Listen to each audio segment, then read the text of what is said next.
এই নে খোড়া, আমার সব সম্পত্তি আমি তোর নামে লিখে দিলাম। তোমার সব সম্পত্তি খোড়া দাদার নামে লিখে দিলে মানে আমি তো তোমার ছেলে বাবা। না, তুই আমার ছেলে না। আমাকে বিয়ে করে তোর মায়ের এই খোড়া সন্তান হয়েছে বলে তোর মা আর একটা বিয়ে করে তোর জন্ম দিয়ে আমার কাছে ফেলে দিয়ে নিরুদ্দেশ হয়ে গেছে। ঠিক আছে, আমাদের বাবা আলাদা হলেও আমরা দুজন তো এক মায়ের পেটের ভাই বাবা। কে তোর বাবা? তোর বাবাকে খুঁজে সম্পত্তির ভাগ নিবি, যা। আমাকে ছেড়ে যেও না পাখি, তুমি দেখবে একদিন এই সব সম্পত্তির মালিক হব আমি। কি করে? তুমি ওই খোড়াকে বিয়ে করো। আরে পাখি, আমার কথাটা তো শোনো। বলো।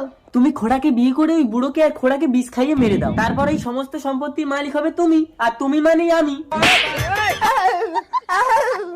ভালো লাগে না। বৌমা কোথায় গেল খোড়া? তুই তো আমার এই বিশাল সম্পত্তি সামলাতে পারবি না, তাই আমার সমস্ত সম্পত্তি আমি বৌমার নামে লিখে দিয়েছি। এই নে, বৌমা আসলে এই দলিলটা দিয়ে দিবি। বাহ